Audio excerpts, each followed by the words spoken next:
Hi friends, welcome to basic point. तो हम लोग पढ़ रहे थे कि क्लास 10वीं का फिजिक्स, और उसमें सीख रहे थे कि प्रकाश क्या है। तो पहली टॉपिक हमारी अभी उसमें केवल सिलेबस का इंट्रोडक्शन हुआ था। मतलब सिलेबस तो हल्का फुल्का समझा था हम लोगों ने। अब इसमें क्या है कि इसमें थोड़ा बहुत उसमें जाना था कि प्रकाश क्या है, और वहां पर सीख करके प्रकाश क्या है। अब यहाँ पर हम जो बातें करेंगे वो प्रकाश के प्रॉपर्टी की बातें करेंगे कि प्रकाश की प्रॉपर्टी क्या होती है, प्रकाश का गुण क्या होते हैं, किसी के बारे में जानना, और उसके बाद उसकी एक एक करके गुणों को जानना। ये दोनों बहुत बड़ी बातें हैं। ठीक है। तो इसमें अगर हम कंटिन्यू करें, अगर इसमें हम शुरू करें, तो सबसे पहले वहीं से शुरू करते हैं जहां हम पढ़े थे कि प्रकाश क्या है। और प्रकाश क्या है से ही अपना सिलेबस स्टार्ट करते हैं। तो इसमें इसका डिफिनेशन दिया गया है। प्रकाश क्या है का जवाब दिया गया है। यहाँ पर सबसे पहले हमने देखा है कि प्रकाश क्या है। तो उस लेक्चर में भी हमारी बातें हुई थी आपसे कि प्रकाश क्या है। तो उसमें हमने समझा था कि यहाँ पर सबसे पहला जो सवाल बनता है प्रकाश के बारे में कि प्रकाश क्या है, तो यहाँ सबसे पहले वही बात का जवाब दिया गया है कि प्रकाश एक प्रकार की विकिरण ऊर्जा है जो हमारे देखने के ज्ञान को जागृत करता है और वस्तु को क्या करता है, दिखाता है। यानी कि प्रकाश विकिरण ऊर्जा है जो हमारे देखने के ज्ञान को जागृत करता है। देखिए, प्रकाश करने के लिए बहुत कुछ करता है। प्रकाश को हम कई तरीके से डिफाइन करते हैं। प्रकाश ऊर्जा है, ये भी चल जाएगा। प्रकाश देखने में मदद करता है, ये भी सही बात है। तो बहुत सारे, आज तो प्रकाश के बहुत सारे हम लोग प्रॉपर्टी को जान रहे हैं। आज प्रकाश प्रकाश का बहुत सारा यूज भी कर रहे हैं हम लोग। बहुत एप्लीकेशन है प्रकाश के। भाई, प्रकाश जब ऊर्जा है तो ऊर्जा का कन्वर्जन हम लोग करना जानते ही हैं। ऊर्जा का कन्वर्जन चल रहा है। तो यहाँ पर बात भी चला था। तो यहाँ से साफ साफ इसका डिफिनेशन कह रहा है कि प्रकाश एक प्रकार की विकिरण ऊर्जा है जो हमारे देखने के ज्ञान को जागृत करता है और वस्तु को क्या करता है, दिखाता है। वस्तु को क्या करता है, दिखाता है। ऊर्जा का सबसे बड़ा स्रोत है।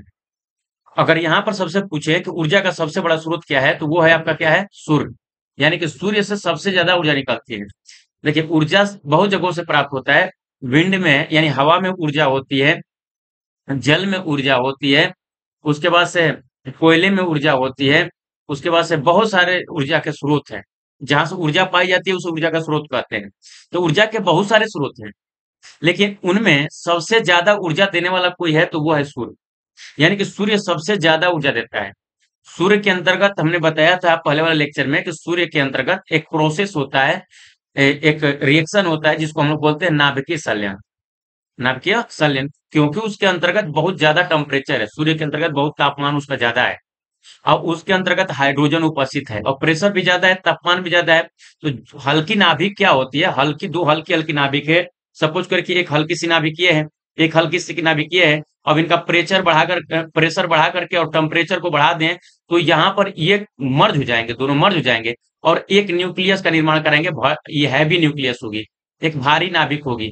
तो इस प्रोसेस को बोलते हैं नाभिकीय संलयन। क्या बोलते हैं, नाभिकीय संलयन।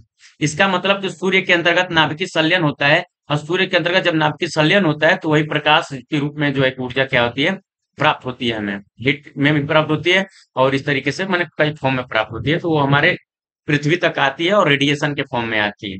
ठीक है, ये बातें हुई हैं क्योंकि पीछे क्लास में हल्का फुल्का रिवीजन कर लिए।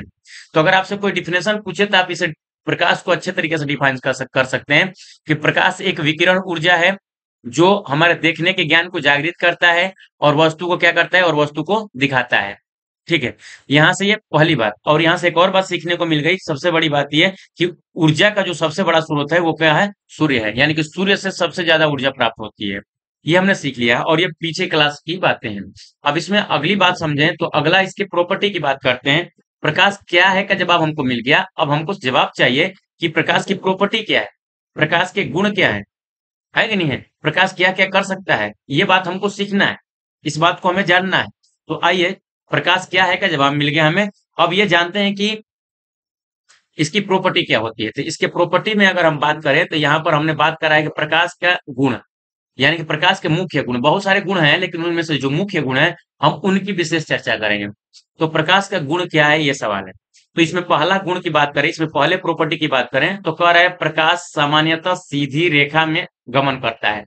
यानी कि प्रकाश जो है वो सामान्यतः इन जनरल की बात चल रही है, इन जनरल की बात चली है, इन जनरल की बात चली है, इन जनरल, इन जनरल की बात चल रही है। जनरल यानी सामान्यतः। अब ये नहीं है कि प्रकाश प्रकाश जो है कि टेढ़ा नहीं चल सकता, ये ऐसा नहीं है। अगर प्रकाश को आप डिस्टर्ब करोगे, प्रकाश को अपन लोग डिस्टर्ब करेंगे तो वो टेढ़ा भी चलेगा। लेकिन सामान्यतः जो प्रकाश होता है वो सीधी रेखा में चलता है। सामान्यतः प्रकाश क्या करता है, सीधी रेखा में चलता है। अन्यथा अब जब आप अपर क्लास में जाएंगे, 12th क्लास में जाएंगे, तो उसमें बाबू एक प्रकाशिक तंतु होता है, प्रकाशिक तंतु होता है, एक ऑप्टिकल इंस्ट्रूमेंट होता है। तो वो क्या होता है कि ऑप्टिकल इंस्ट्रूमेंट जो होता है वो इस तरीके से होता है, प्रकाशिक तंतु हिंदी में नाम है, और ये ग्लास का बना होता है। अब इसमें स्पीड लाइट को क्या किया जाता है, लाइट को इसमें इंटर कराया जाता है, और यहाँ से एक फिनोमिना लाइट के साथ होता है TIR, total internal reflection. Hindi में बोलते हैं पूर्ण आंतरिक प्रवर्तन। यहाँ से पूर्ण आंतरिक प्रवर्तन होगा, फिर यहाँ से टोटल इंटरनल रिफ्लेक्शन के कारण ये प्रकाश किरण यहाँ टकरा के जाएगी, फिर यहाँ TIR होगा, फिर यहाँ आएगी, फिर यहाँ आएगी, फिर यहाँ से टकरा के यहाँ जाएगी, इस तरीके से यहाँ से निकल जाएगी। तो ये देखो प्रकाश इसमें, देखो ये रोटेट हो गया, प्रकाश तो घूम भी गया है, प्रकाश टेढ़ा भी चला इसमें। लेकिन सामान्यतः प्रकाश की जब बात करेंगे तो प्रकाश को हमेशा सीधा लेकर चलेंगे, ये किरण कभी भी हमको लेकर चलना होगा प्रकाश को तो सीधा लेकर चलेंगे, इंद्रजाल की बात करेंगे। अब लोग कहते हैं कि कैसे इस बात का कैसे परिमाण दें कि प्रकाश सीधी रेखा में चलता है। तो इसके बहुत सारे एक्सपेरिमेंट कराए जाते हैं, बहुत सारे प्रयोग बताए जाते हैं। जैसे एक प्रयोग हम आपको बोले, जैसे आप क्या करिए, एक अंधेरा कमरा है और अंधेरे कमरे में पूरा ये ब्लैक कलर की एक एक ब्लैक कलर की सर इस तरीके से एक ब्लैक कलर का पर्दा ले लीजिए, आप एक पर्दा ले लीजिए ब्लैक कलर का, और उसमें एक छोटा सा छिद्र कर दीजिए, उसमें क्या कर दीजिए, छोटा सा छिद्र, इसमें एक छोटा सा छिद्र कर दीजिए। और इधर लाइट को क्या करिए, इधर से लाइट को फॉल कराइए, इधर से लाइट को गिराइए, इधर से लाइट गिराइए, इधर से प्रकाश किरण इसको इधर भेजिए। जब प्रकाश किरण जाएगी तो इसमें से निकलेगा एक बीम निकलेगा, और इधर क्या करिए, उसका एक दीवार पे, इसका दीवार पे एक प्रोजेक्शन लीजिए, इसका मतलब ये दीवार पे आने दीजिए इसे, तो आपको पता चलेगा कि ये लाइट जो रे दिखाई देगी, ये बिल्कुल सीधी दिखाई देगी आपको। समझ में आ रही है? और बहुत सारे परिमाण हैं, जैसे सपोज करिए कि इधर सन है, जब सन होता है, इधर कोई व्यक्ति है, तो क्या होता है कि जब ये व्यक्ति है, चाहे इधर से आप लाइट लेकर जला रहे हो, आप लाइट जला रहे हो, इधर से लाइट जल रही है, इधर से लाइट जल रही है। जब लाइट जलती है तो पूरा की पूरी लाइट जब इस व्यक्ति के पर्सन के ऊपर जब आती है, व्यक्ति के ऊपर आती है, तो क्या होता है कि ये कुछ मात्रा जो इसकी बॉडी है उसको रोक लेती है। तो इधर देखेंगे तो इसका छाया बन जाता है, अगर दीवार है तो दीवार पे छाया बन जाएगा, इसका दीवार पे छाया बन जाएगा। क्यों छाया बन गया? क्योंकि प्रकाश तो टेढ़ा इस तरह से गया, जा नहीं सकता। जितना प्रकाश सीधा आ रहा था, ये सीधा आ रहा था, उसको ये रोक लिया, जो रोक लिया, जो ऊपर से गया वो चला गया, जो बाएं से गया वो चला गया, दाएं से जो गया वो चला गया। लेकिन जो इसके इसके ऊपर से जो प्रकाश जा रहा था, इसको इसने रोक लिया, इसने इसको रोक लिया। और जब रोक लिया इसको, तो बाबू वही छाया बन जाती है, छाई बन जाती है। जब परछाई बन जाती है तो यानी परछाई का बनना इस बात को साबित करता है कि प्रकाश सामान्यतः सीधी रेखा में चलता है, अन्यथा टेढ़ा जाके इस तरह चला जाता। ये प्रकाश सामान्यतः सीधी रेखा में चलता है, इसका प्रमाण है। अच्छा, एक तरीके से और समझ सकते हैं, हम देखते हैं कि धूप में छाते का उपयोग कर पाते हैं। सपोज करो कि ये कोई व्यक्ति है, ये व्यक्ति धूप में क्या करता है, छाते का उपयोग कर पाता है। धूप में छाते का उपयोग कर पाता है केवल इसीलिए कर पाता है कि जब ऊपर से प्रकाश किरणें आती हैं तो सीधी आती हैं, जब ऊपर से प्रकाश किरणें आती हैं सीधी आती है, ऊपर से प्रकाश किरणें सीधी आती है, तो ये प्रकाश की किरणों को छाता रोक लेता है। अब रोक लेता है ये तो अलग बात है, लेकिन हम कह रहे हैं अगर प्रकाश टेढ़ी रेखा में चलता है तो कहता है कि हम इधर से इस आदमी को इधर से धूप नहीं लगा पा रहे हैं, तो क्या करता है कि टेढ़ा प्रकाश इस तरीके से जाता है। लेकिन ऐसा प्रकाश कभी चलता नहीं है, इस तरीके से प्रकाश नहीं चलता है, सामान्यतः सीधी रेखा में चलता है। इसके वजह से बाबू यहाँ पर प्रकाश क्या होता है, नहीं जा पाता है यहाँ पर। जब प्रकाश यहाँ पर नहीं जा पाता है, इसलिए हम धूप में छाते का उपयोग कर पाते हैं। धूप में किसका उपयोग कर पा रहे हैं, छाते का उपयोग कर पा रहे हैं, अन्यथा छाते का उपयोग नहीं कर पाते। क्यों? क्योंकि प्रकाश सामान्यतः सीधी रेखा में चल रहा है, इसके वजह से छाते का उपयोग कर पा रहे हैं। समझ में आ रही कि नहीं आ रही है? अन्यथा टेढ़ा प्रकाश आता है इधर से, कहता कि हम इधर से नहीं जा पा रहे, रुको इधर से जाके हम धूप लगाएंगे, है कि नहीं है? तो ऐसा कंसेप्ट नहीं है प्रकाश के साथ। तो ये पहली बात हुई, प्रकाश की ये पहली प्रॉपर्टी है कि प्रकाश सामान्यतः एक सीधी रेखा में गमन करता है या सीधी रेखा में चलता है, ये पहली प्रॉपर्टी है। इसी प्रॉपर्टी में अब आगे बढ़े हम बाबू दूसरी प्रॉपर्टी। तो दूसरी प्रॉपर्टी क्या कर रही है? ये दूसरी प्रॉपर्टी है। दूसरी प्रॉपर्टी क्या कर रही है कि प्रकाश को संचरण के लिए किसी माध्यम की आवश्यकता नहीं। ये बहुत अच्छी बात है कि ये जो प्रकाश है, जो लाइट है, प्रकाश को संचरण के लिए, संचरण का मतलब होता है चलने के लिए, प्रकाश को चलने के लिए माध्यम की आवश्यकता नहीं होती। माध्यम का मतलब होता है मीडियम। मीडियम का मतलब कि जैसे वायु हो गया, जैसे वाटर हो गया, जैसे ग्लास हो गया, इनकी बात करें, आवश्यकता नहीं होती है। यानी प्रकाश को चलने के लिए माध्यम की आवश्यकता नहीं होती है, नहीं होती है सर। कैसे समझा सकते हैं सर आप इस बात को हमें? हम कह रहे हैं कि ये अपनी अर्थ है बच्चे, ये अपनी अर्थ है। ये क्या है? अर्थ है। तो ये अपनी अर्थ है, इसके ऊपर सन है। इसके ऊपर क्या है? सन है। ये इसके ऊपर क्या है? सन है। ये सन हो गया। सपोज करिए क्या हो गया? सन। ये है सन। सन माने सूरज। ये सूरज हो गया और ये पृथ्वी हो गई, अर्थ। ये हो गई अर्थ। तो क्या है कि पृथ्वी से 1000 किलोमीटर तक वायुमंडल है। 1000 किलोमीटर तक वायुमंडल है और इस पर 5 लेयर है। 1 2 3 4 और ये 5 लेयर है। इस पर वायुमंडल भिन्न भिन्न गैसें हैं, कहीं पर इसी में डेंस है, कहीं पर हीट है, कहीं पर इस तरीके से यहाँ पूरा गैसें भरी हुई हैं। कितना किलोमीटर तक? 1000 किलोमीटर तक। और 1000 किलोमीटर तक आपका ये 1000 किलोमीटर तक जो है आपका, ये पूरा का पूरा मीडियम है। मीडियम का मतलब इसमें भिन्न भिन्न प्रकार की गैसें पाई जा रही हैं। ठीक। लेकिन अब क्या है कि जब इससे 1000 किलोमीटर के जब अपन लोग ऊपर जाएंगे, तो इसके ऊपर किसी प्रकार की कोई गैसें नहीं पाई जा रही। इसके ऊपर किसी प्रकार की कोई गैस नहीं पाई जाती है, न कोई पार्टिकल पाया जा रहा है। तो यहाँ पर हमने बोल दिया, इसे ही बोल दिया बाबू, हमने बोल दिया, इसे बोल दिया निर्वात। इसे क्या बोल दिया? निर्वात। इंग्लिश में बोलते हैं वैक्यूम। इसे बोलते हैं इंग्लिश में वैक्यूम। इंग्लिश में क्या बोलते हैं? वैक्यूम। हिंदी में बोलते हैं इसे निर्वात। ठीक है। अब यहाँ पर ये वैक्यूम है। अब सोचो ये अर्थ हो गई और यहाँ से 1000 किलोमीटर तक आपका वायुमंडल हो गया और 1000 किलोमीटर के बाद आपका निर्वात हो गया। लेकिन सन है, ये सूर्य है, सूर्य से जो प्रकाश निकल रहा है, सूर्य से जो ऊर्जा निकल रही है, तो ऊर्जा पृथ्वी पे आ रही है। ऊर्जा पृथ्वी पे आ रही है। और जब ऊर्जा पृथ्वी पे आ रही है, ऊर्जा पृथ्वी पे आ रही है, इट मीन्स ये यहाँ पर निर्वात है। ये पूरा का पूरा निर्वात है। ये पूरा का पूरा निर्वात है। पृथ्वी पे आ रही है, इसका मतलब इस निर्वात में चल रही है। निर्वात में चलने का मतलब कि जहाँ किसी प्रकार का कोई मीडियम नहीं है, उसमें भी प्रकाश चल रहा है। इसीलिए यहाँ पर कहा गया है कि प्रकाश को संचरण के लिए, प्रकाश को संचरण के लिए, प्रकाश को संचरण के लिए माध्यम की आवश्यकता नहीं होती। माध्यम की आवश्यकता नहीं होती है। इसीलिए इस बात को कहा गया है कि माध्यम की आवश्यकता नहीं होती है। मीडियम है तो ठीक है। मीडियम है तो ठीक है, मीडियम में भी चलेगा। जैसे एयर है, एयर मीडियम है, उसमें चल ही रहा है। वाटर है, वाटर मीडियम है, उसमें भी चल ही रहा है। उसमें भी चल रहा है। ग्लास है, ग्लास में भी प्रकाश चलता है। चलता है। आगे देख रहे हैं कितना स्पीड होती है उसकी। समझ आ रही कि नहीं आ रही है? तो इसमें बातें, आप इस बात को समझ लें कि दूसरी प्रॉपर्टी है प्रकाश की, और ये दूसरी प्रॉपर्टी में प्रकाश की ये है कि प्रकाश जो है वैक्यूम में भी चलता है, प्रकाश निर्वात में भी चलता है। प्रकाश कहाँ चलता है? निर्वात में भी चलता है। प्रकाश कहाँ चलता है? निर्वात में भी प्रकाश चलता है। इसमें आ रही कि नहीं आ रही है?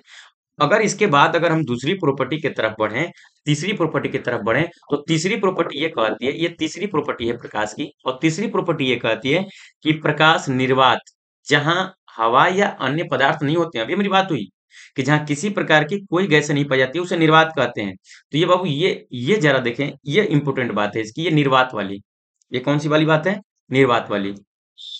यहाँ से अगर हम बात करें तो इसके अगली प्रॉपर्टी हम चर्चा कर रहे थे, और यहाँ पर देखें तो ये देखें, ये निर्वात, ये जो निर्वात वाली बात है कि प्रकाश निर्वात में भी चल सकता है।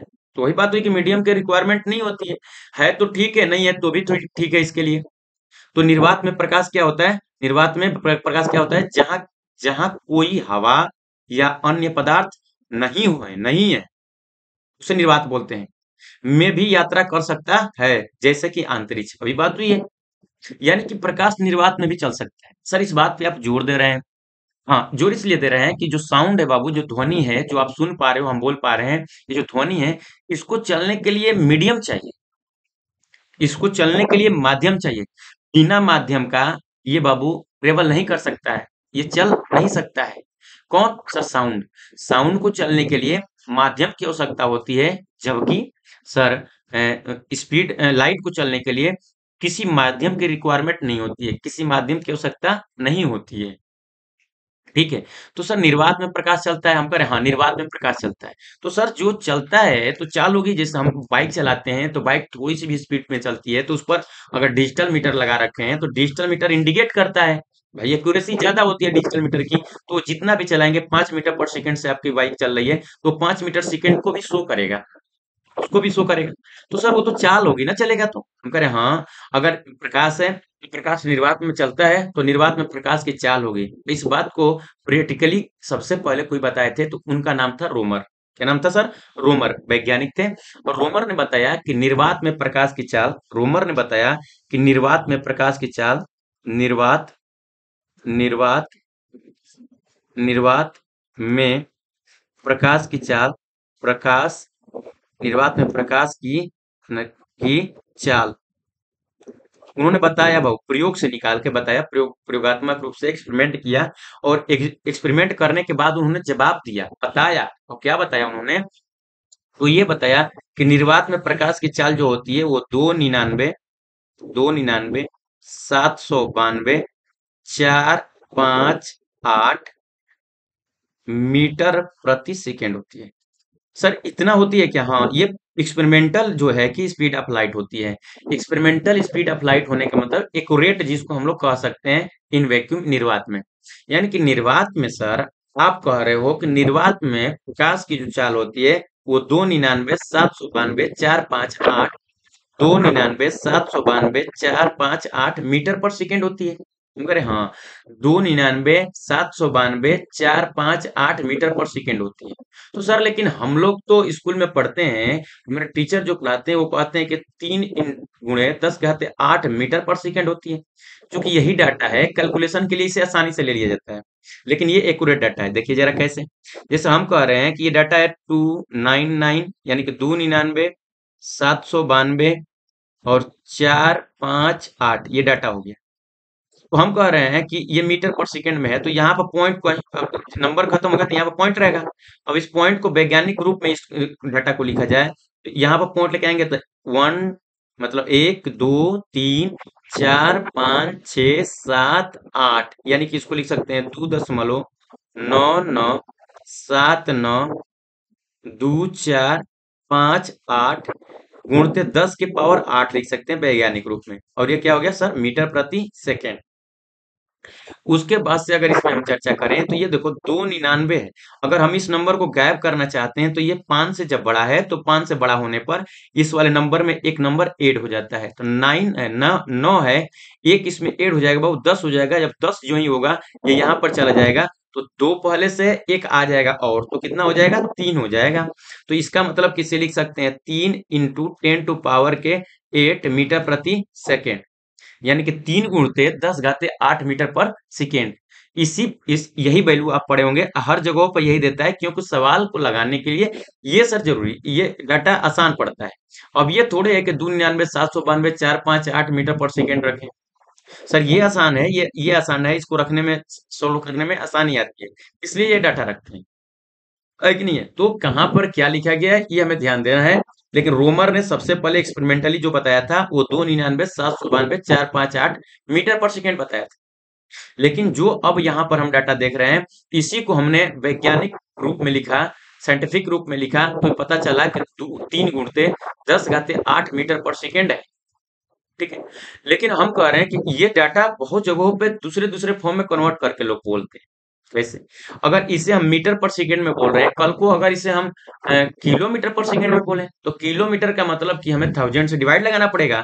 तो जरा समझिए, यहाँ पर अगर किलोमीटर में बदले हैं तो ये 3 × 10⁸ पहले से है और डिवाइड में 10⁸ पहले से है, और डिवाइड में जब 1000 से आप डिवाइड लगाओगे तो ये हो जाएगा किलोमीटर प्रति सेकेंड में। अब उसके बाद से अब यहाँ से देखें तो 3 जीरो है बाबू, यहाँ पर से 3 जीरो कम हो जाएगा। तो इसे हम लिख सकते हैं क्या? 3 × 10⁻, बिल्कुल यहाँ से 3 है बाबू, 3 घटेगा यहाँ से, ये जीरो है तो यहाँ 3 जीरो ऊपर से जा घटेगा तो 10 कितना हो जाएगा? 5 हो जाएगा।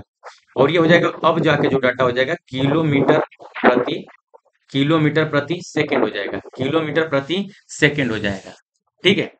अब यहाँ से एक और बात है कि इसको हम किलोमीटर पर सेकंड में बोलेंगे तो 3 × 10⁻8 मीटर पर सेकंड बोलेंगे।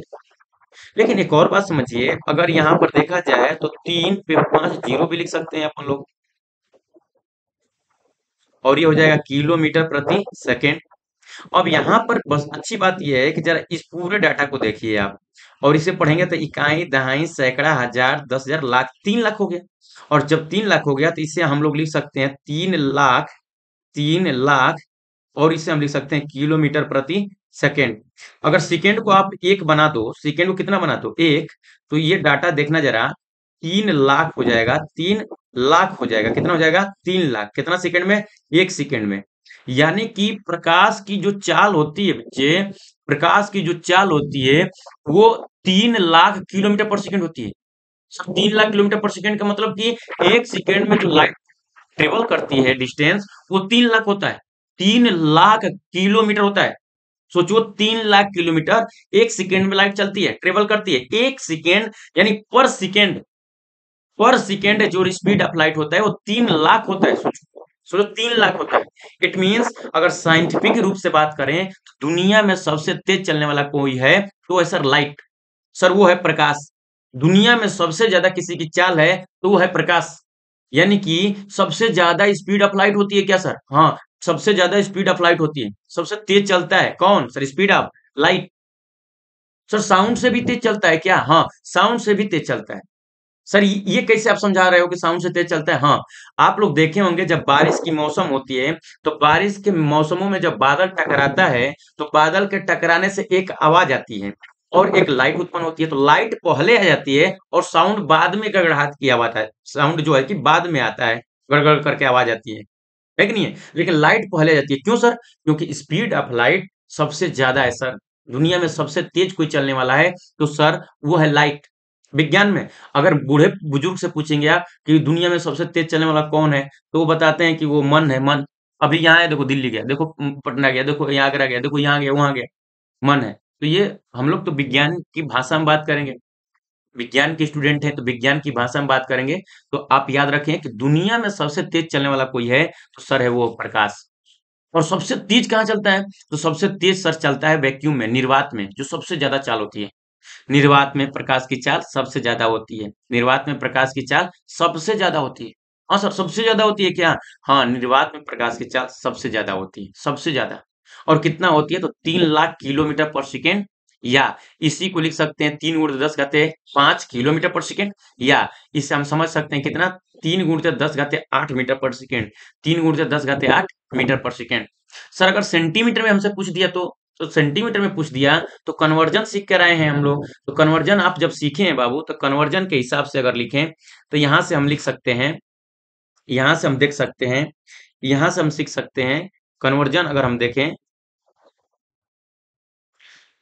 तो अगर उसे सेंटीमीटर में अगर हमसे कोई पूछता है तो यहाँ पर हम लिख सकते हैं 3 × 10⁻10 मीटर प्रति सेकेंड।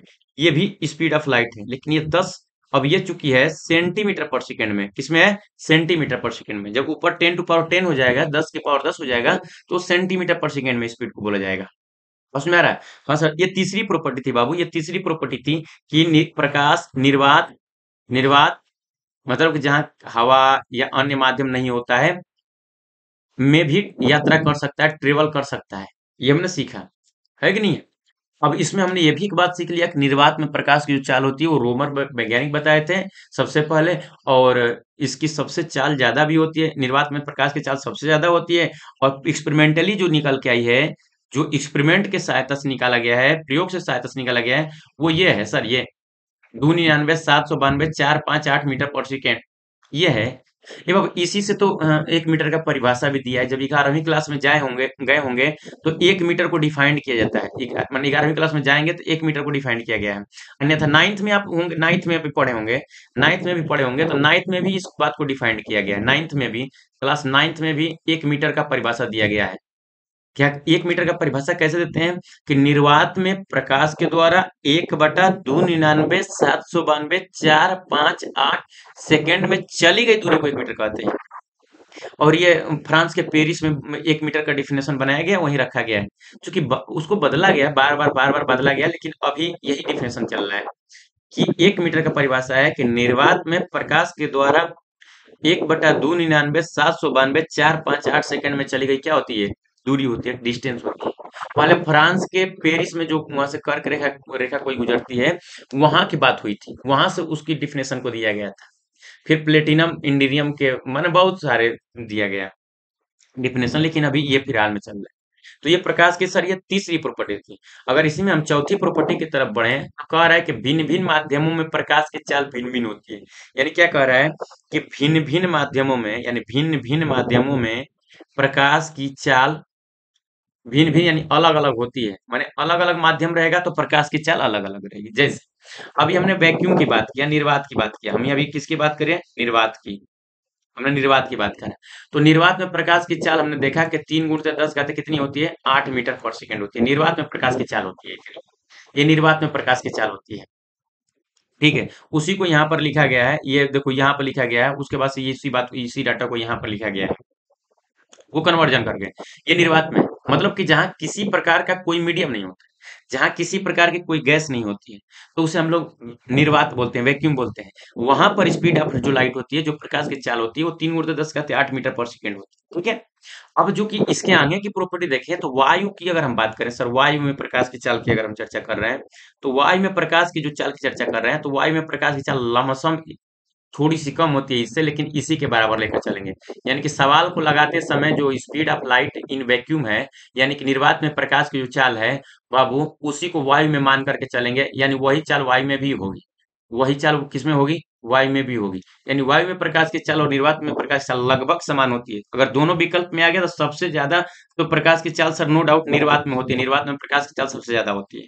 लेकिन थोड़ी सी कम होती है वायु में, थोड़ी सी कम होती है, तो मात्रा थोड़ी सी कम होने के कारण हम लोग सवाल लगाते समय उतना ही लेकर चलेंगे, यानी 3 × 10⁸ ठीक है। अब दूसरी में अगर देखें, अगर आप जल में देखें, इसी की स्पीड को देखें बाबू जल में, तो देखिए जरा पानी, यानी कि जल, पानी का मतलब जल, जल में जो स्पीड ऑफ लाइट होती है इतना किलोमीटर पर सेकेंड होती है। यानी कि इसको हम ऐसे लिख सकते हैं कि जल में जो प्रकाश की चाल होती है 2.25 × 10⁸ होती है, 8 मीटर प्रति सेकेंड होती है जल में। ये जल में प्रकाश की चाल है। तो देखो जल में प्रकाश की चाल अलग है, निर्वात में प्रकाश की चाल अलग है। और उसी तरीके से यहाँ कांच में प्रकाश की चाल देखें, यहाँ कांच में प्रकाश की चाल देखें, तो इसको जब आप लोग लिखोगे वैज्ञानिक भाषा में, तो ये 2 × 10 कितना आ जाएगा, 8 और मीटर प्रति सेकेंड आ जाएगा। ये 2 × 10 8 मीटर पर क्या आ जाएगा, सेकेंड आ जाएगा। तो आप यहाँ से साफ-साफ समझ पा रहे हो कि यहाँ पर निर्वात में प्रकाश की चाल कुछ और है, वायु में प्रकाश की चाल कुछ और है, और उसके बाद से जल में प्रकाश की चाल कुछ और है, उसके बाद से कांच में प्रकाश की चाल कुछ और है। इसीलिए यहाँ पर कहना पड़ रहा है कि ये प्रॉपर्टी है प्रकाश की, कि भिन्न-भिन्न माध्यमों में प्रकाश की चाल चाल अलग-अलग होती है। प्रकाश की चाल क्या होती है, अलग-अलग होती है। भिन्न-भिन्न माध्यमों में प्रकाश की चाल क्या होती है, अलग-अलग होती है। और ये सेकंड चैप्टर में चल के ये सब स्पीड ऑफ लाइट निकालेंगे, क्योंकि स्पीड ऑफ लाइट जो होती है बच्चे, वो पूरा का पूरा उसके रिफ्रैक्टिव इंडेक्स पर निर्भर करती है। रिफ्रैक्टिव इंडेक्स आगे हम लोग पढ़ेंगे, तो वहां पर हम लोग बात करेंगे, तो उस पर पूरा का पूरा अपर्तनांक, सॉरी अपर्तनांक, किस पर, अपर्तनांक पर। तो अपर्तनांक को यन या म्यू से दिखाते हैं, और यन बराबर होता है c/v होता है। c तो निर्वात में प्रकाश की चाल, वो तो फिक्स हो गई। c जो है निर्वात में प्रकाश की चाल है, तो निर्वात में प्रकाश की चाल क्या हो गई है, फिक्स हो गई है। तो सर ये v क्या है, हाँ v जो है ना, वो माध्यम में प्रकाश की चाल है। सर माध्यम में प्रकाश की चाल का मतलब कि जैसे आप इसको जल में चला रहे हो, तो जल में प्रकाश की चाल भी बताएगा, और वही जल का यहाँ पर अपर्तनांक है। अपर्तनांक का मतलब ये होता है कि माध्यम कितना सघन है और माध्यम कितना विरल है, वो बताता है उसका अपर्तनांक। जैसे हम कह दें कि निर्वात का अपर्तनांक, देखो अपर्तनांक कभी भी बात कर दिया जाता है और निकाला जाता है, तो कंपैरिजन होता है एक्चुअल में वो।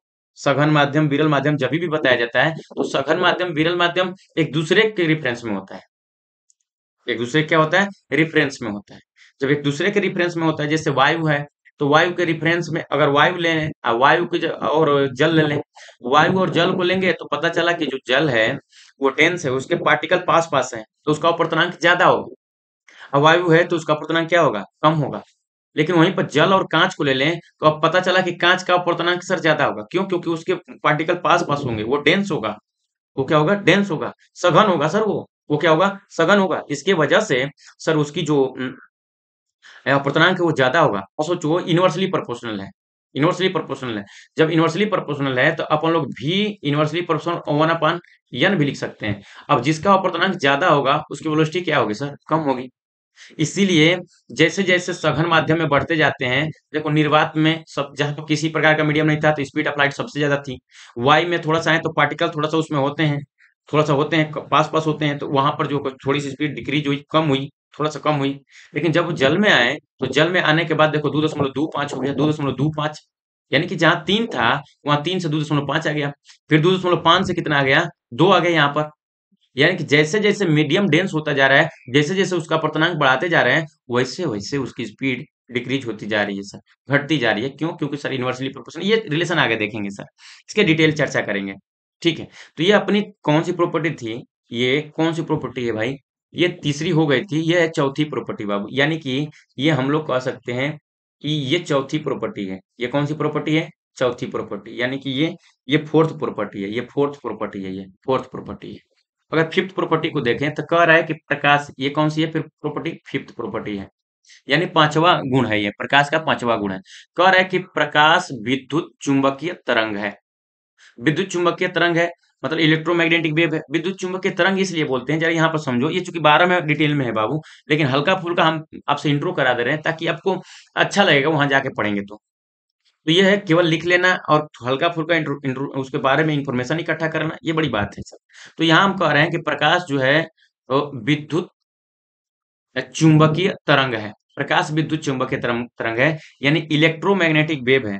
जो लाइट है सर वो है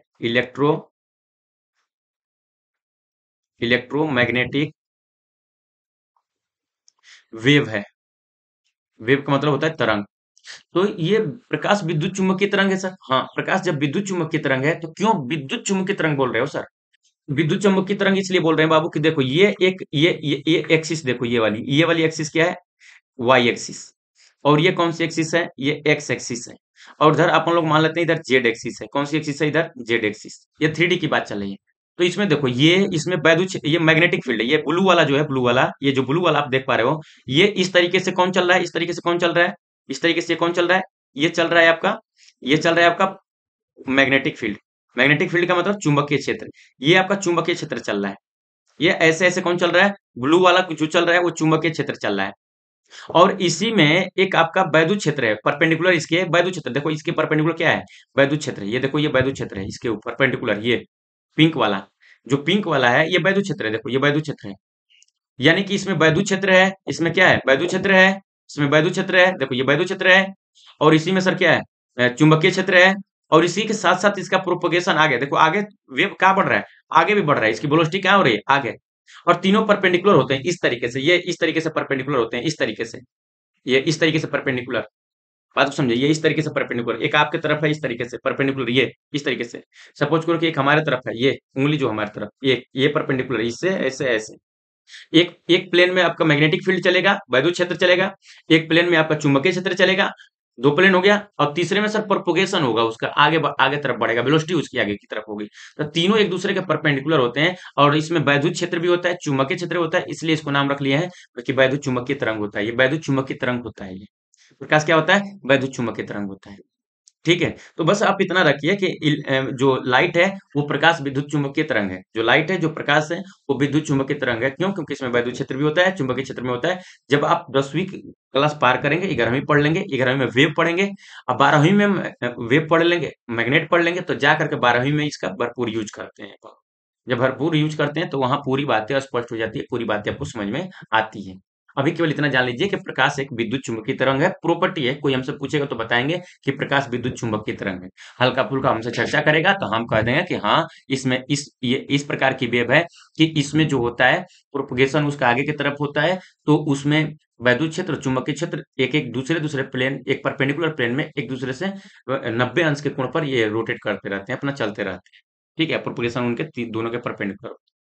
ये पांचवी प्रॉपर्टी थी। अगर हम छठवें प्रॉपर्टी में आगे बढ़े तो छठवां प्रॉपर्टी ये कहता है, छठवां प्रॉपर्टी है ये अगर हम छठवें प्रॉपर्टी की बात करें तो कह रहा है कि प्रकाश अनुप्रस्थ तरंग है।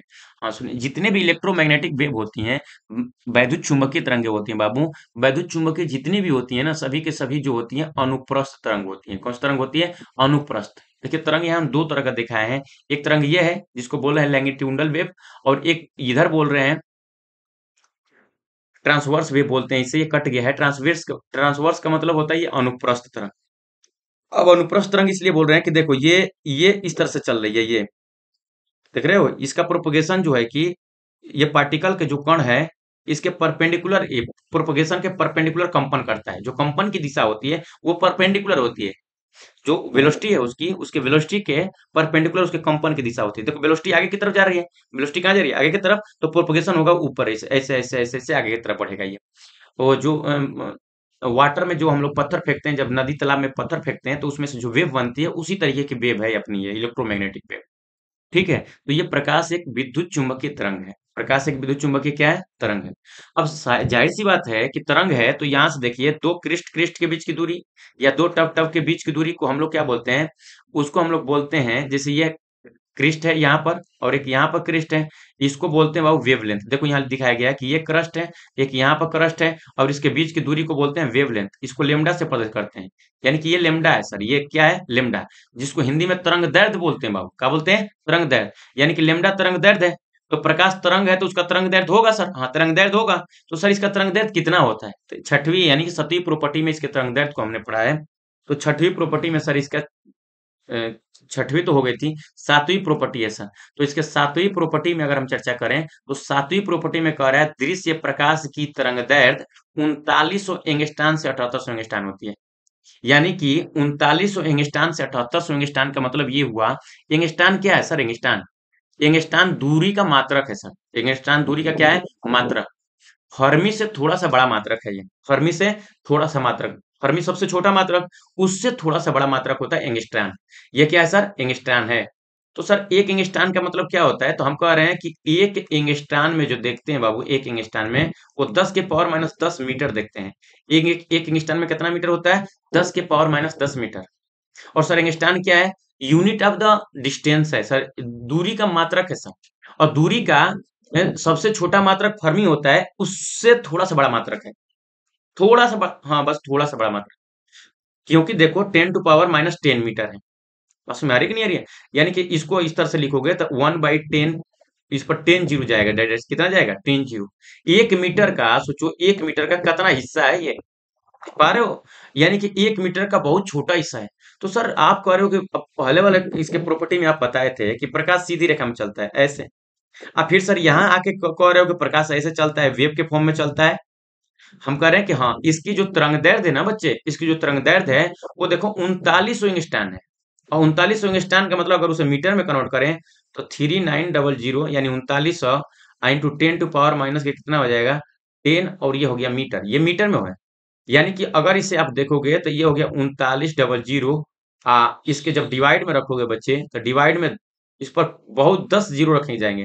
10 जीरो में से 2 जीरो कट जाएंगे, तो नीचे 8 जीरो बचेगा। फिर भी तो ज्यादा है, फिर भी क्या है? ज्यादा माने उसका तरंग दैर्ध्य अगर देखा जाए तो ये नीचे से जब डिवाइड लगाओगे तो ये कम आएगा। ये नीचे वाली वैल्यू ज्यादा है और ऊपर वाली वैल्यू कम है। तो जब डिवाइड लगाओगे तो ये वैल्यू बहुत छोटी आएगी, यानी कि 0.0000, फिर जीरो, फिर 039 यहाँ पर। ये देखो ये इतना मीटर। अब ये दिखाई देगा क्या आंखों से? ये आंखों से दिखाई देने वाला नहीं है।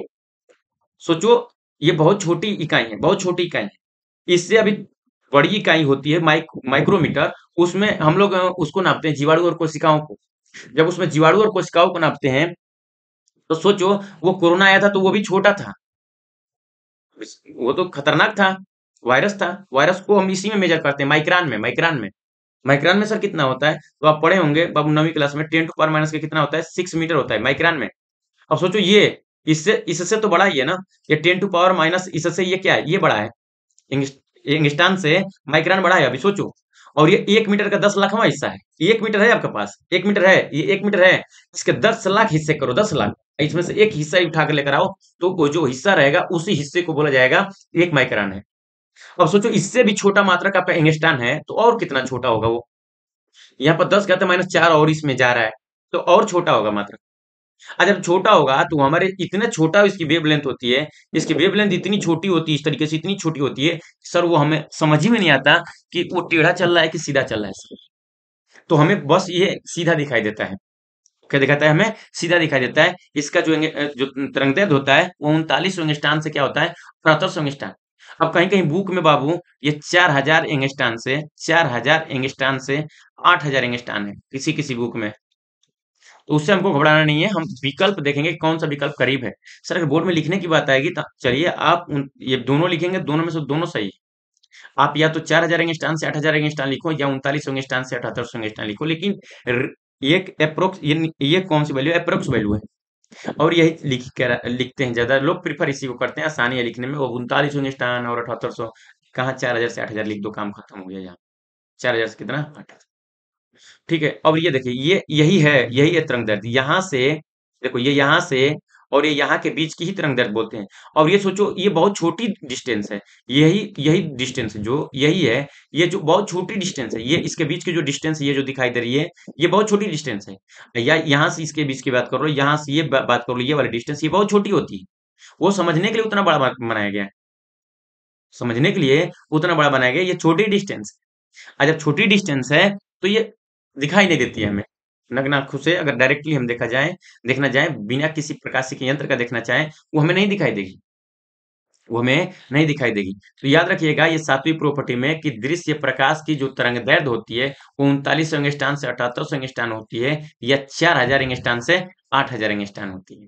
और तरंग दैर्ध्य क्या होता है? दो श्रृंगों के बीच की दूरी, एक श्रृंग ये है, एक श्रृंग ये है, और उसके बाद अरे सॉरी, दो टप्पों के बीच की दूरी, दो टप्पों के बीच की दूरी, एक यहाँ माने ये श्रृंग श्रृंग के बीच की दूरी, या दो गर्त गर्त के बीच, एक ये गर्त है, एक ये गर्त है, दो गर्त गर्त के बीच की दूरी, या दो श्रृंग श्रृंग के बीच की दूरी।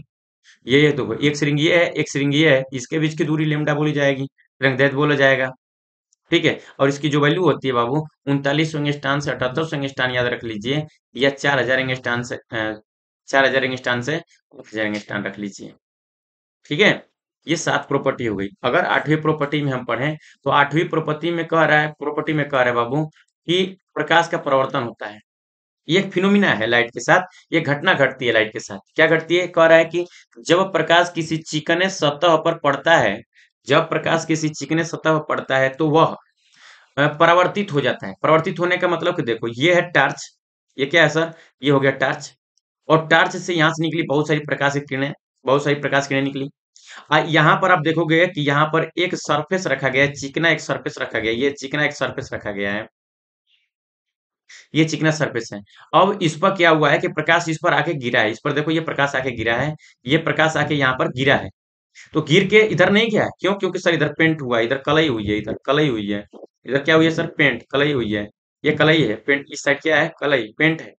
तो जब प्रकाश की किरण यहाँ पर आके गिरती है तो आकर गिरेगी, यहाँ टकराएगी, और टकरा के उसी माध्यम में वापस चली जाती है। उसी माध्यम में क्या हो जाती है? वापस चली जाती है। ये उसी माध्यम में क्या चली जाती है? वापस चली जाती है। तो ये जो फिनोमिना होता है लाइट के साथ कि किसी प्रकाश का आना, किसी तल से टकराना और टकरा के अपने ही माध्यम में वापस चले जाना, ये जो फिनोमिना होता है प्रकाश का, सर ये क्या? ये अभिलंब है। अभिलंब आगे चर्चा करेंगे इसका डिटेल में। अभी केवल हम हल्का फुल्का सीख रहे हैं कि परिवर्तन के बारे में केवल जान रहे हैं, इंट्रो जान रहे हैं। ये प्रॉपर्टी में पढ़ रहे हैं कि प्रकाश का गुण होता है जो प्रकाश का परिवर्तन होता है। तो प्रकाश के गुण का परिवर्तन कुछ नहीं है, प्रकाश का परिवर्तन कुछ नहीं है। जब प्रकाश किसी चिकने या चमकदार तल से टकराता है तो वो अपने माध्यम में इधर इधर ही वापस हो गया, अपने माध्यम में, अपने मीडियम में वापस हो गया, इस पर नहीं गया, नीचे की तरफ नहीं गया। देखो, नीचे की तरफ नहीं गया, वो अपने माध्यम में क्या हो गया? वापस हो गया। और ये जो फिनोमिना होती है, इसी फिनोमिना को नाम दे दिया गया है सर प्रकाश का परावर्तन। अब उसके बाद से सर इसमें एक आठवीं नवीं प्रॉपर्टी जो होती है, वो नवीं प्रॉपर्टी में होता है प्रकाश का अपवर्तन भी होता है सर। क्या होता है? प्रकाश का अपवर्तन। यानी आठवीं प्रॉपर्टी में हमें सीखना है कि प्रकाश का अपवर्तन भी होता है। और क्या होती है अपवर्तन की घटना? तो कह रहा है कि जब, देखिएगा क्या हो रहा है, अपवर्तन की घटना देखना जरा, यहाँ पर देखेंगे। जब प्रकाश एक माध्यम से दूसरे माध्यम में प्रवेश करता है, एक माध्यम का मतलब जब सपोज करिए कि वायु में है, अब वायु से किसी दूसरे मीडियम, वायु से जल में जा रहा है, कांच में जा रहा है, मैंने दूसरे मीडियम में जा रहा है, वो अपना मीडियम चेंज कर रहा है। यानी कि जब प्रकाश एक माध्यम से दूसरे माध्यम में प्रवेश करता है तो वह अपनी गर्मी, सॉरी, वह अपनी मार्ग, सॉरी, वह अपना मार्ग क्या करता है? वो अपना मार्ग मार्ग से थोड़ा सा विचलित हो जाता है, वो अपने मार्ग से थोड़ा सा क्या हो जाता है, विचलित हो जाता है। और अपने इस मार्ग से जो विचलित होता है, जो अपने रास्ते से हट जाता है, जो अपने रास्ते से हट जाता है बाबू, जो रास्ते से हटता है, यही फिनोमिना वो कहलाती है प्रकाश का अपवर्तन। यानी कि प्रकाश अपना जो एक्चुअल पथ है, जो एक्चुअल मार्ग है, उससे हट जाता है, इसी घटना को इसी फिनोमिना को बोल दिया प्रकाश का अपवर्तन, रिफ्रैक्शन ऑफ लाइट बोल दिया गया। जैसे देखना, ये नीचे क्या हो गया, वाटर, ये क्या है सर, वाटर है, जल है, जल। इधर क्या हो गया, जल। ऊपर हो गया सर वायु, ऊपर क्या हो गया, वायु। अब क्या है कि सपोज यहाँ से देखिए, यहाँ से सपोज करो कि ये कोई प्रकाश की किरण जा रही है, तो इसे सीधे चले जाना चाहिए, ये इसे सीधे चले जाना चाहिए, लेकिन ये सीधे नहीं गई है। यहाँ पर जा करके बाबू, यहाँ इस पृष्ठ पर जा करके ये थोड़ी सी डाउन हो गई है, तो थोड़ी सी क्या हुई है, डाउन हो गई, नीचे गिर गई है। आगे सीखेंगे क्यों डाउन हुई है, क्यों नीचे आई है, लेकिन आप देखिए अपने एक्चुअल पाथ पे नहीं जा रही है, अपने मार्ग से हट गई है। और जो अपने मार्ग से हट गई है, यही फिनोमिना कहलाता है प्रकाश का अपवर्तन। इसे फिनोमिना को बोलते हैं प्रकाश का अपवर्तन।